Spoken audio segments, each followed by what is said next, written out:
The chair will now recognize the gentleman from North Carolina, the former U.S. Attorney, Mr. Holding. Thank you, Mr. Chairman.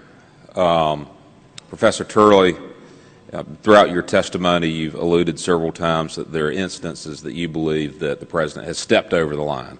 And we've talked about a number of them, but I just ask for you to recap and maybe give us our top 5 instances where you think that he has overstepped the line and breached the Constitution. Well, thank you very much, Congressman. First of all, I do think that there's a number of provisions in the ACA where he did overstep the line. The decision on individual mandates strike me as a rather obvious policy determination from the President that he did not want to see it enforced, given the amount of public opposition that occurred and accusations of a bait and switch. Those are all political issues. This was not some Clean Air Act regulation that was stuck in the mire of regulatory disagreements as to a command and control statute. I also believe that the mandate, the employer mandate, which was also extended, constitutes a significant change in legislation. I also believe that the immigration issue is well across the line. I actually agree with the President on the decision that was made, but that doesn't matter because it was not made in a way that is allowed under our Constitution. One of the things that I would point your attention to, Congressman Holding, is that if you look at each of these questions, a couple of things jump out at you. One is they happen to occur in areas of tremendous political division, if not deadlock. That is precisely the type of issue that the framers wanted to go through the legislative process, because our process, unlike other systems that would explode into the streets of Paris and other cities, we have a type of constitutional implosion. We direct those pressures to the center of Congress, and from that we take disparate factional interests and turn them into a majoritarian compromise. If I could get you to keep going down the list of instances where you think that he has overstepped. The other two that really come out to me is really the issue of the $454 million in the prevention fund issue for the federal health care insurance exchange, and also the $700 billion for the state exchanges, and then finally essentially the subsidies for congressional employees, which is less significant than those other ones. So what bothers me about those last examples is that it goes directly to the power of the purse. And we have seen over and over again courts saying, don't worry, you have the power of the purse. And this administration is now directly challenging that and saying, we can take money that was dedicated for one purpose and give it to an unspecified, unallowed, or disallowed purpose. That challenges the very rock foundation of the Congress. Mr. Rosencrantz, do you want to add any?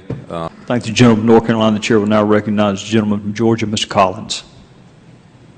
Thank you, Mr. Chairman. I've sat here and I've listened in the back. I've listened to both sides. The thing that just disturbs me more about this hearing, probably, Congressman King said it was one of the most interesting hearings that we've done and one of the relevant hearings. I'm not going to disagree with that, but I think for me it actually brings out one of the most disturbing hearings that we're having to have, and I think it's a progression issue here.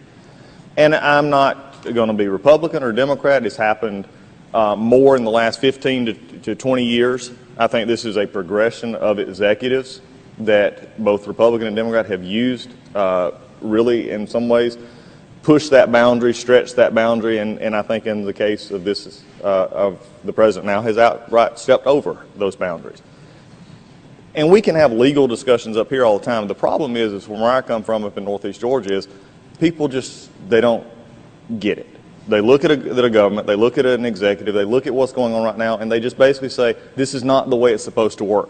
This is not what you can go back to Schoolhouse Rock, you can go to a civics class, you can do whatever, and you can be graduated law professors, but at the same point, if you can't communicate it to the people who have to live under the situation, then there's mass problems, and I believe there's a right to have a mass problem right now.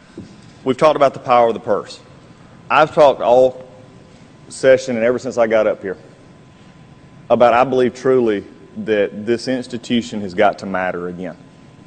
It's Article 1. We've talked about Article 3 a lot, we've talked about Article 2 a lot, but it's Article 1. Congress has to matter again, and that means that we have to take seriously our role of budgeting, we have to take seriously our role of legislating, but also holding accountable when we are being bypassed.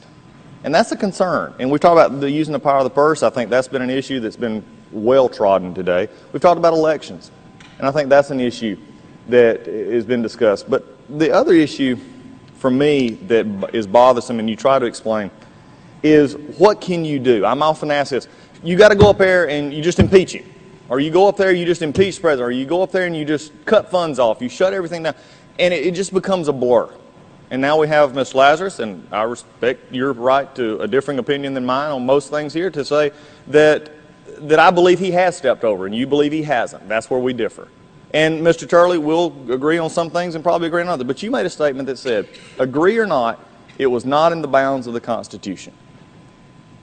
And I think that's interesting for us to talk about for just a moment, because it comes back to what do we do? Besides getting our, quote, act together, if you would, as Congress, what can we do? Because standing is an issue that we're having to. So I want to ask you just this question.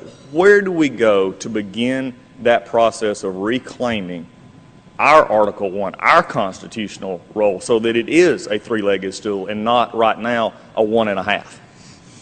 Well, it's an excellent question, and despite my deepest concerns, I remain optimistic. I'm a Cubs and Bears fan, so I've lived most of my life with unrequited desires. But it is as serious as you suggest, and there's a good reason why people can't understand what's going on, because we are acting outside the system. We've essentially taken the Madisonian system offline, and we are in this ad hoc, improvisational world of constitutional law that is very, very dangerous. Where I disagree with my friend, Mr. Rosencrantz, is I'm always leery about people who say the solution is elections. The framers didn't intend for elections to be the solutions to constitutional problems. They created a system of checks and balances to allow the system to correct itself, because there are plenty of abuses. You could have majoritarian terror that would be just promulgated and continued through elections. Also, impeachment is not a good device for regulation.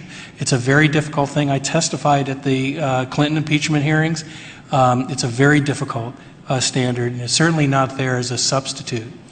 I think that the hearing that this body should seriously consider is to have a hearing on member standing. I've been writing about this for years. I've represented members. If we had members standing, if members could go to court and raise unconstitutional acts, much of these problems would go away, because we'd be guaranteed review. Much of what we've seen from the White House, in my view, is based on the assumption, not necessarily a bad one, that nobody will be able to call them to account. I believe you're right in that, and I think that's what, you said you were an optimist. I am too, if you've watched some of our sports teams lately in Atlanta. But I'm an optimistic realist, and I don't get on the plane to come to Washington, D.C. I still look at this Capitol, and I still believe it matters. I still believe that we're a shining light for the world. But I'm going to spend all of my time as best I can to bring us back to a balanced checks and balance system in which Congress, Article 1 authority, is respected and honored, and we also have the system that most people in this country grew up understanding. And I think that's what this hearing ultimately is about, is the respect of the people who sent us here, and we've got to continue that. Mr. Chairman, I yield back.